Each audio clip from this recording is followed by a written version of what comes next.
Here we are discussing unit first, physiological aspect of drug molecule and biological action. Subject medicinal chemistry first from B Pharma, 4th sem. Last class we have discussed in bioisoterism. Most questions are put up in the exam is bioisoterism short note. What is the bioisoterism? What is the classification? So you are make notes from bioisoterism. Here we are discussing 9 point is ionization. Ionization अपन जानते हैं कि the ionized form of a drug is good water soluble, which is essential for good binding interaction with the receptor, while the non-ionized form help the drug to cross cell membrane. यानी कोई drug है अगर वो ionise नहीं होती है, यानी दो तरीके से मैंने आपको बताया था, आयनाइज्ड और अनआयनाइज्ड. अगर आयनाइज्ड नहीं होती है तो वो क्या करेगी, वाटर्स में मोर सोल्यूबल होगी और वो क्या करेगी, गुड बाइंडिंग इंटरेक्शन करेगी किसी भी रिसेप्टर पर. क्योंकि अपन जब भी ड्रग लेते हैं तो ड्रग किस तरीके से काम करती है, जैसे मान लो अगर हेडेक है तो हेडेक में अगर हमने उसमें अपन ने कोई ड्रग ली जो कि हमें हमारे सर दर्द को सही करे, तो उसमें क्या होता है कि अलग अलग रिसेप्टर्स होते हैं जिसपे कि वो ड्रग बाइंड करती है, और बाइंड करने के बाद वो उसका एक्शन देती है. अब ड्रग सबसे पहले अंदर बॉडी में जाने के बाद क्या होगी, जो क्योंकि आयनाइज्ड अनआयनाइज्ड फॉर्म में है तो वो क्या होगी, आयनाइज्ड फॉर्म में कन्वर्ट होगी. तो अनआयनाइज्ड फॉर्म अगर ड्रग है तो वो क्या करेगी, बायोलॉजिकल मेम्ब्रेन से इजीली गो थ्रू हो जाएगी या पास हो जाएगी. उसके बाद वो क्या होगी, रिसेप्टर पर बाइंड होगी आफ्टर आयोनाइजेशन. तो इसी तरीके से यहाँ पे क्या है कि hence the balance of ionised and non ionised form is essential for better pharmacokinetic and dynamic picture. What is pharmacokinetic? Pharmacokinetic means ADME, यानी इसको हम बोलते हैं एब्जॉर्प्शन, डिस्ट्रीब्यूशन, मेटाबॉलिज्म. तो कोई भी ड्रग है वो जब आयनाइज हो जाती है तो तीन तरीके से उसमें काम करती है. यानी ड्रग जब आयनाइज होगी तो वो एब्जॉर्ब होगी बॉडी में, उसके बाद वो ब्लड के थ्रू डिस्ट्रीब्यूट होगी और मेटाबॉलिक होने के बाद लास्ट में वेस्ट एक्सक्रीट हो जाएगी. इस तरीके से ये इसमें रोल करती है. तो the role of absorption is depends upon the concentration of unionized form. यानी जो एब्जॉर्प्शन या है वो किस पे निर्भर कर रहा है, अपना अनआयनाइज्ड फॉर्म पर किसी भी ड्रग की. The concentration of ionized form can be calculated by HH equation, जिसको कि हम बोलते हैं हेंडरसन हेसलबेस इक्वेशन. ये क्या होती है, जो कि हमने एसिड बेस में फर्स्ट सेमेस्टर में हमने इनऑर्गेनिक केमिस्ट्री में पढ़ा था, इन एसिड बेस में. तो उसके अनुसार HH इक्वेशन या हेसलबेस इक्वेशन में pKa minus pH is equal to होता है log Cu अपॉन Ci. ये होता है फॉर एसिडिक ड्रग के लिए. Cu का मतलब होता है अनआयनाइज्ड, U मतलब अनआयनाइज्ड और I मतलब आयनाइज्ड. इस तरीके से हम इसको याद करेंगे. तो un-ionised form upon ionised form. इसी तरीके से अगर हम फॉर बेसिस के लिए बात करें तो इसमें ionised form upon un-ionised form यहाँ पे इसका कैलकुलेशन का फॉर्मूला होता है. लास्ट हेडिंग जो है इसकी है वो 10 point chelation. What is chelation? Chelation हम जानते हैं कि किसी भी ये होता है चिलेशन जो कि बनता है लिगेंड और मेटल के बीच में. कोई भी मेटल है और उसके बीच में लिगेंड, वेयर लिगेंड डोनेट्स इस इलेक्ट्रॉन. यानी जो लिगेंड है वो क्या करता है, अपने इलेक्ट्रॉन को डोनेट करता है और मेटल्स पर, और वो क्या करता है, चिलेशन फॉर्म करता है. अब चिलेशन फॉर्म में क्या होता है, एक तो कोवलेंट बॉन्ड बनता है और एक कोऑर्डिनेट बॉन्ड बनता है.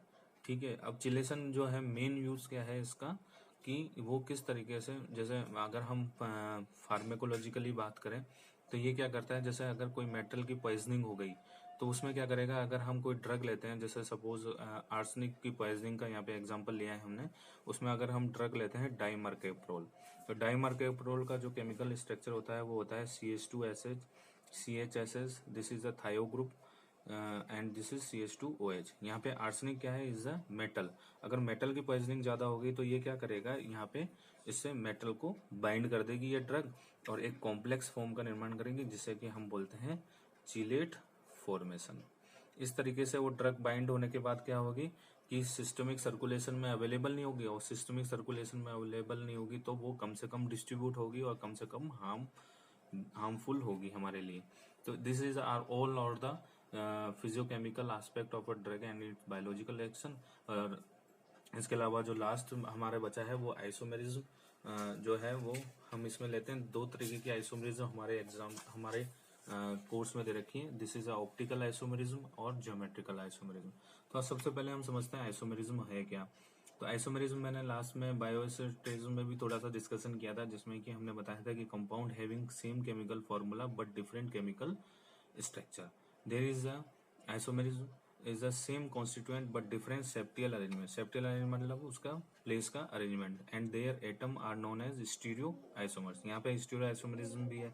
स्टीरियो आइसोमरिज्म में क्या होता है, कॉन्फॉर्मेशन और कॉन्फिगुरेशन, दो तरीके की ज्योमेट्रिक होती है। कन्फॉर्मेशन जो होते हैं उसमें ऑप्टिकल आइसोमर्स और ज्योमेट्रिक आइसोमर्स आते हैं। ऑप्टिकल आइसोमर्स क्या होते हैं, compound having same molecular formula, same structure formula but and same chemical property but different in optical activity. Optical activity में क्या होते हैं, ये डिफरेंट होते हैं, इसलिए इनको क्या कहते हैं, ऑप्टिकल आइसोमर्स। और इस तरीके की आइसोमरिज्म या फिनोमिना को कहते हैं हम ऑप्टिकल आइसोमरिज्म। अब हम ऑप्टिकल के बारे में समझते हैं कि ऑप्टिकल है क्या। ऑप्टिकल एक्टिविटी में हम जैसे कोई एग्जांपल लेते हैं, जैसे कि कोई लाइट सोर्स है। लाइट सोर्स आप जानते हैं कि कोई लाइट सोर्स में जो है वो जो लाइट का जो प्रकाश निकलेगा वो सब तरफ फैलेगा। तो यानी इसमें जो रेज निकल रही है वो ऑल ओवर डायरेक्शंस में निकल रही है, जैसे ऑर्डिनरी लाइट अगर हम बात करें। और आफ्टर ऑप्टिकल जो आफ्टर क्या होता है कि प्रोपोगेशन या ऑर्डिनरी लाइट वेज आफ्टर, अगर यहाँ पे हम कोई इस तरीके का यहाँ पे कोई रख देते हैं सॉलिड या इस तरीके का कोई प्रिज्म वगैरह रख देते हैं, तो वो क्या करेगी, आफ्टर उसमें से गुजरने के बाद वो क्या करती है, उसमें प्लेन पोलरिटी यानी जो है वो एक तरीके से संगठित हो जाती है या एक तरीके से एक ही वे में एक ही रेस के रूप में बाहर निकलती है। यानी light rays show many property depends upon wave phenomena. यानी ये वेव फिनोमिना पे निर्भर करती है। Which is the vibration occur at right angle to the direction in which the light travels. यानी लाइट ट्रेवल्स किस तरीके से कर रही है, सब तरीके से। These are infinity number of the plane passing the light of propagation ordinary light is way in all these planes. यानी ये सभी प्लेन्स में ऑर्डिनरी लाइट जो है वो आगे की ओर बढ़ती है। इसी तरीके से हम बात करते हैं कि जो प्लेन पोलराइज लाइट है, जिसको कि हम शॉर्ट फॉर्म में PPL भी बोलते हैं, plane polarise light is a light whose vibration place is only one of these possible plane। यानी केवल उसका जो पॉसिबल प्लेन होती है केवल एक ही तरफ होती है। जैसे ordinary light is tune into the plane polarised by passing it through a lens. यानी हमने जो बात करी थी कि ऑर्डिनरी लाइट है वो एक किसी लेंस से पास होती है और पास होने के बाद वो एक ही वे में या एक ही प्लेन में होती है, उसको हम बोलते हैं प्लेन पोलराइज लाइट। तो the optical activity can be measured by polarimeter. Polymeter से हम इसको ऑप्टिकल एक्टिविटी को मेजर करते हैं। अब हम समझते हैं चिरेलिटी क्या होती है या कायरेलिटी क्या होती है। Chirality is the essential condition for a compound to be optically active. यानी ऐसे कंपाउंड जो कि ऑप्टिकली एक्टिव है, this is a chirality. Chirality means chiral carbon क्या होता है, जो कि हम समझते हैं कायरल कार्बन में यहाँ पे डिफरेंट एटम्स या डिफरेंट एटम और ग्रुप्स इससे अटैच हैं, क्योंकि कार्बन की वैलेंसी कितनी होती है, 4 होती है। तो चारों पे क्या है, ये अलग अलग फंक्शनल ग्रुप या अलग अलग एटम्स या ग्रुप्स अगर जुड़े हुए हैं तो उसको हम बोलते हैं कायरल कार्बन। अब कायरल कार्बन में क्या होता है कि अगर हम मिरर इमेज की बात करें तो they are non super imposable then that are compound has chirality. Such compound can be optically active. अगर हम इसको यहाँ पे सुपर इम्पोजेबल करते हैं तो मिरर में ये सुपर इम्पोजेबल यानी इसको इस हाथ को, ये दो हैं, दो कंपाउंड है, अगर हम उसको मिरर इमेज देखते हैं और इसके ऊपर ऐसे रखते हैं तो दे आर नॉन सुपर, क्योंकि यहाँ अंगूठे एक दूसरे के ऊपर नहीं आया, यानी सुपर इम्पोजेबल नहीं है। तो ये ऐसे कंपाउंड जो होते हैं वो ऑप्टिकली एक्टिव होते हैं। Optically active compound are 2 types. अब ये 2 तरीके से होते हैं, एक तो डेक्स्ट्रो रोटेटरी होते हैं और एक होते हैं आपके लीवो रोटेटरी। तो अगर हम डेक्स्ट्रो रोटेटरी की बात करते हैं, डेक्स्ट्रो रोटेटरी की, तो this is R D form, यानी इसको हम बोलते हैं plus form. Such compound which rotate the plane polarised from left to right, यानी left to right is clock direction, इसको हम बोलते हैं clockwise direction. This is called dextro rotatory compound. और लिवो रोटेटरी की बात हम अगर करते हैं तो this is a compound which is also called as L form. L form को हम किस तरीके से लिखते हैं, माइनस फॉर्म में भी. तो this compound which rotate the plane potential light from right to left, यानी राइट टू दिस. इसमें अगर हम बात करें तो इसमें तो क्या हो रही थी, लेफ्ट टू राइट, यानी लेफ्ट टू राइट. और this is and this is a compound, this is right to left are levorotatory. This is a clockwise direction.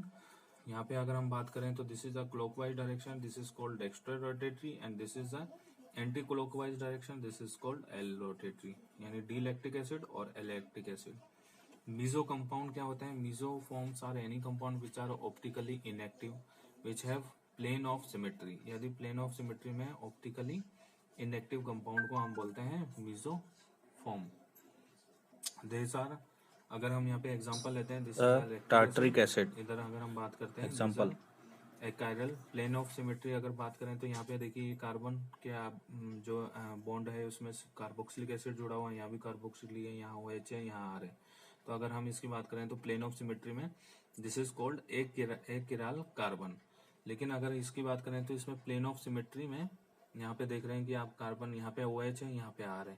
This is a non symmetry, this is a chiral molecule, this is a chiral compound. तो एक chiral compound जो होते हैं वो optically inactive होते हैं, जबकि chiral molecule जो होते हैं वो ऑप्टिकली एक्टिव होते हैं. तो optically inactive compound these are called meso form और meso compounds. Racemic mixture, it is a mixture of optically active compound containing 50% D and 50% L form. These are called racemic mixture. अब एक और होता है RS configuration. इसमें R for rector या right जिसको बोलते हैं हम clockwise direction, S for sinister और लेफ्ट और जिसको बोलते हैं anti clockwise direction. RS configuration is also called as absolute configuration, and this is keeping the position at least priority group at the bottom and show arrow according to the priority order. तो इसमें जो हम इसको जो represent करते हैं R और S configuration को, तो R जो होता है वो प्रायोरिटी ऑर्डर पे अगर क्लॉकवाइज डायरेक्शन में, जैसे यहाँ पे हम R की बात करें तो यहाँ पे इसका मोलिकुलर वेट इसके मोलिकुलर वेट से ज़्यादा है, यानी यहाँ पे सबसे पहले जो डायरेक्शन बनेगा कार्बोक्सिलिक एसिड के बाद अल्कोहल का, उसके बाद मिथाइल का, उसके बाद हाइड्रोजन का, यानी दीज आर क्लॉकवाइज डायरेक्शन. तो इसको बोलेंगे हम R कॉन्फ़िगरेशन. इसी तरीके से यहाँ पे बनेगा एंटी क्लॉकवाइज, जिसको बोलेंगे हम S कॉन्फ़िगरेशन. Thank you.